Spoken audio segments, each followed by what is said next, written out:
people, welcome back to another Yi2 framework. In this video we are going to look at the folder structure of the basic application template and also how namespaces are used in Yi. So first of all, open up your Yi2 folder. Yes, I created.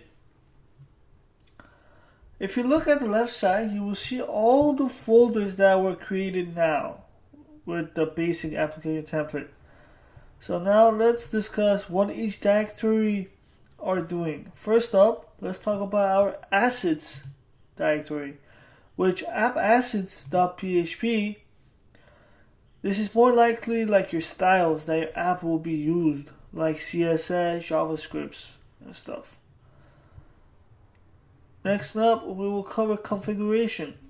In this configuration, we will cover it in a later video, but for now, all you have to know about all configuration files are stored in this directory. You also may know that Yi is an application framework that implements the MVC, which stands for Model View Controller Pattern. We will talk more in a later video, but for now, you should just know that. Then as you can see, we got controllers right over here. We got models and we got views, right? And each of them contains of their types.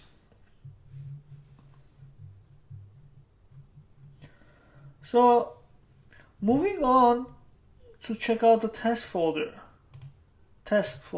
which over here.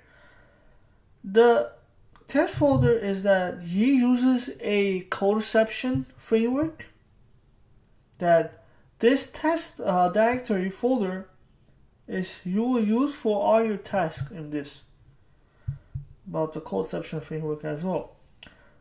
So next, let's go to our web folder, which our web folder is that where Yi puts it all the front end assets following around with their entry scripts over here.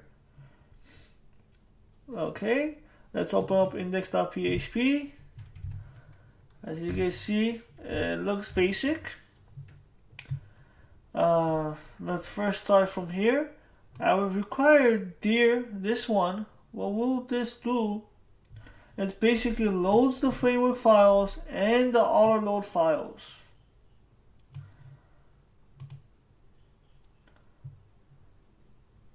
And also this one also is the application configuration. That's where it goes. This part now is that it creates another new application. You probably noticed that we have skipped commands, mail, and runtime. So commands, which the command folder contains all the console-based script over here. And the mail folder is where Yi stores all the HTML templates for emails. And for runtime is where Yi stores application logs in there. Okay. And finally, at last, let's look over namespaces in Yi. So namespaces follows the PSR4 standard.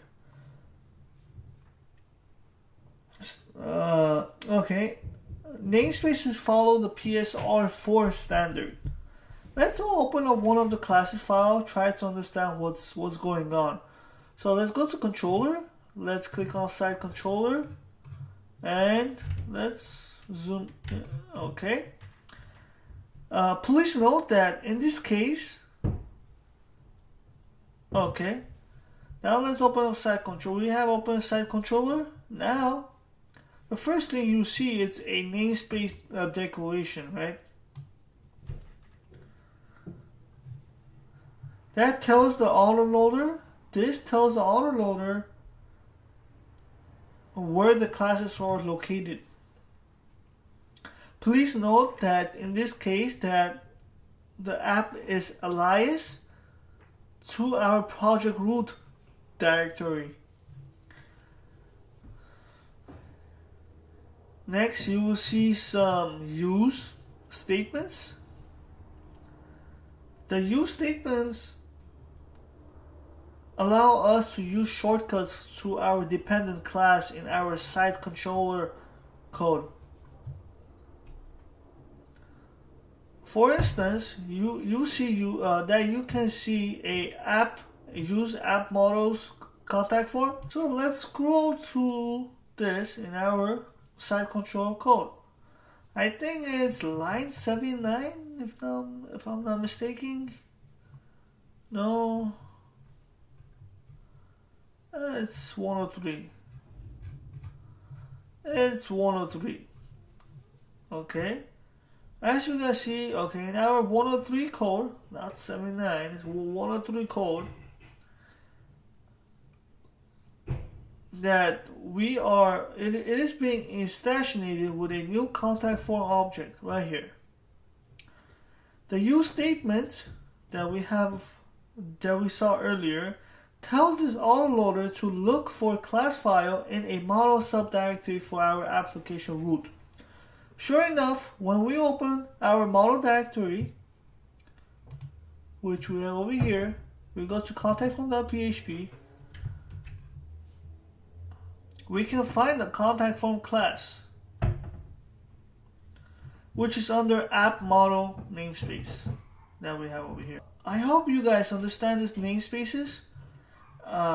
If you guys want to learn more on the PSR4 autoloader or the PSR4, you guys can go to php tagfig.org/PSR/PSR tag4 and /. You guys can learn more. But next, if you guys want like a full list, it can be found into our Yi documentation, which I have over here, predefinite alias, which you can go to yiframer.com /doc tag 2.0 /guide tag concept tag alias.html. If you guys go, you guys can see the full list of our predefinite alias. So I hope you guys understand and know your project directory well, and the namespaces as well. And thanks for watching, and I will see you guys on to the next video.